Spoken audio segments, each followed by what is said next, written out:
Oui, j'aurais pu trouver un autre titre, mais celui-là est un tout petit peu provocateur, parce que la situation, quand il s'agit de conserver des éléments archéologiques, n'est jamais simple et s'inscrit forcément dans une réflexion que j'oserais qualifier à la fin de citoyenne, c'est-à-dire qu'elle engage les acteurs et professionnels et, je crois, plus largement les habitants de la ville. C'est ce que je voudrais montrer à travers quelques exemples de Toulouse, réussites ou échecs, et confronter ces exemples à des éléments de réflexion qui nous sont donnés par des archéologues de l'autre côté des Pyrénées, et notamment des archéologues de Barcelone.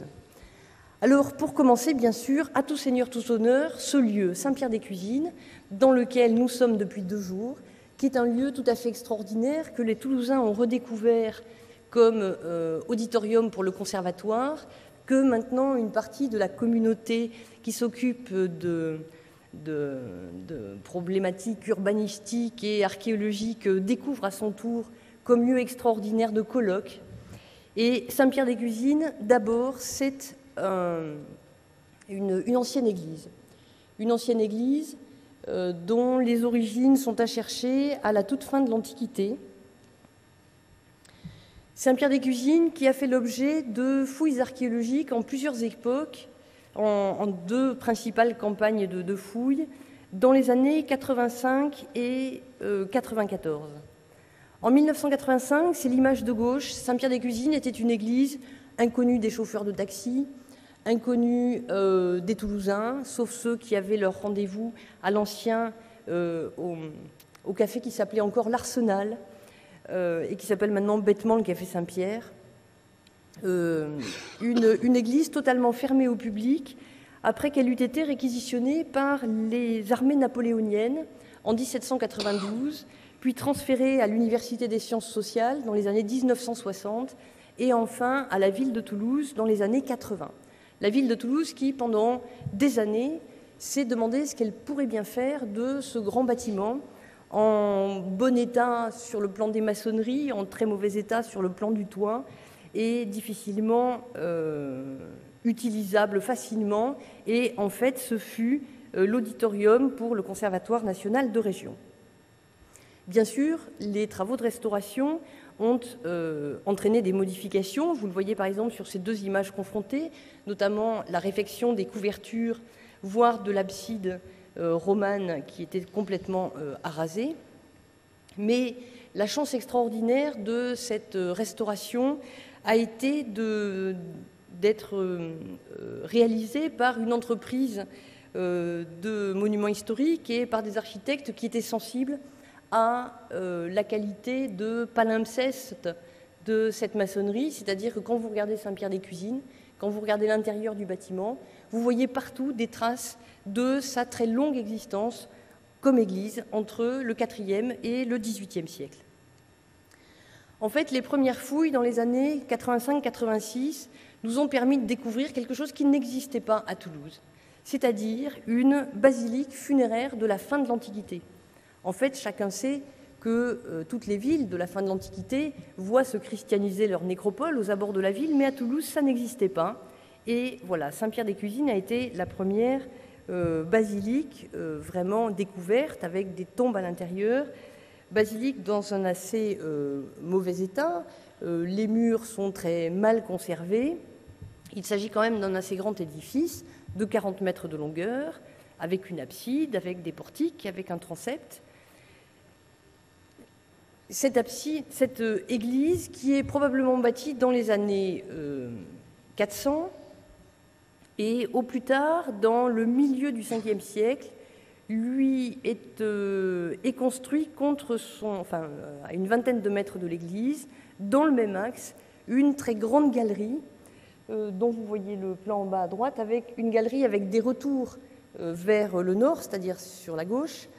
Et cette très grande galerie d'une 50aine de mètres de long est bâtie par les mêmes maçons que le palais des rois Visigoths dont on aura à parler tout à l'heure. C'est-à-dire que on a là un élément d'un ensemble très monumental dans un contexte funéraire qu'il est difficile à interpréter faute de fouilles supplémentaires, mais qui se révèle probablement une construction réellement monumentale et très probablement emblématique du temps où Toulouse était capitale du royaume wisigothique. Cette église, Saint-Pierre-des-Cuisines, se modifie largement au cours des siècles. C'est probablement au 7e siècle que l'église perd le porche qui l'entourait sur les 3 côtés de sa nef. C'est le moment où se mettent en place des sarcophages, des tombes privilégiées, certaines installées dans des enfeux ménagés à l'intérieur des maçonneries de la nef. Et probablement tout cela traduit-il une appropriation par une personne privée pour en faire de cet espace qui auparavant était public, pour en faire une sorte de panthéon familial, ceci pendant le haut Moyen-Âge. Cette église, au milieu du XIe siècle, on sait qu'elle est dans le domaine des comtes de Toulouse. Pour satisfaire probablement aux modifications liturgiques du temps au XIe siècle, on va ajouter au transept de cette église des absidioles, des petites absides, dont l'une est conservée, c'est celle qui se trouve, dont vous avez la porte ici tout à fait à gauche, là, la petite porte en bas, et quand vous sortez par la grande porte ici, vous pouvez aller la voir du côté du chevet, une abside qui a l'air, qui était proportionnée par rapport à l'ancienne église, mais qui a l'air toute petite par rapport aux réalisations postérieures. À la fin du XIe siècle, cette église est encore modifiée. Elle devient prieuré de Moissac. Les moines reconstruisent son chevet avec une travée de plan carré suivie d'une abside demi-circulaire. Et vous avez derrière l'écran l'entrée de cette abside monumentale. Et puis un petit peu plus tard, vers le milieu du XIe siècle, on va reconstruire une nef beaucoup plus importante. À la fin du XIIe siècle, cette église est encore modifiée. On va ajouter au sud-est de la nef et du chœur existant, on va ajouter une grande chapelle, celle qui est ici, tout simplement. Chapelle dont il a fallu refaire le voûtement au cours de la dernière restauration. Et puis, cette église continue à être modifiée. Au XIIIe siècle, elle est trop petite pour accueillir les paroissiens de Saint-Pierre, ce bourg qui s'est développé près de la Garonne et en dehors des murs de la ville. On double l'espace de l'église jusqu'à obtenir, on crée aussi des chapelles supplémentaires, celles qui percent les murs gouttereaux de la nef de tous les côtés, pour aboutir au monument que nous connaissons actuellement. Alors au moment de la Restauration, dans les années 94, 95, 96, s'est évidemment posé la question de la conservation des vestiges autres que les murs, bien sûr, existants, qui eux-mêmes sont tellement révélateurs de ces modifications incessantes subies par cette architecture religieuse, modifications qui visent, bien sûr, à se mettre au goût du jour, à accueillir davantage de gens, à répondre aux fonctions précises que l'on veut exercer dans cet édifice. Le fait même de réaliser une crypte archéologique n'a pas été chose simple. D'abord parce qu'on n'en avait pas vraiment l'expérience. D'autre part parce qu'on n'avait aucun critère pour décider de la réalisation ou pas d'une crypte. D'autre part parce que techniquement, les vestiges étaient très proches de la surface du sol qu'il fallait créer pour que l'on puisse voir l'église à partir du niveau où elle devait être vue. Donc cette crypte, elle existe. Elle existe et bien sûr, je vous invite, si ça n'est pas déjà fait, à aller la visiter. Son entrée se trouve sous les gradins.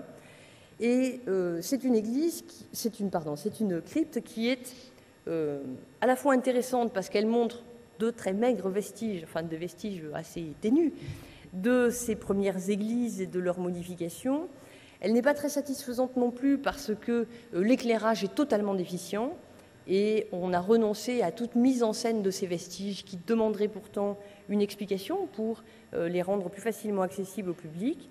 Mais elle a le mérite d'exister, c'est-à-dire qu'avec cette crypte de Saint-Pierre-des-Cuisines, la première véritablement d'envergure faite à Toulouse, on a, je crois, fait la preuve qu'il était possible de conserver, ce qui était déjà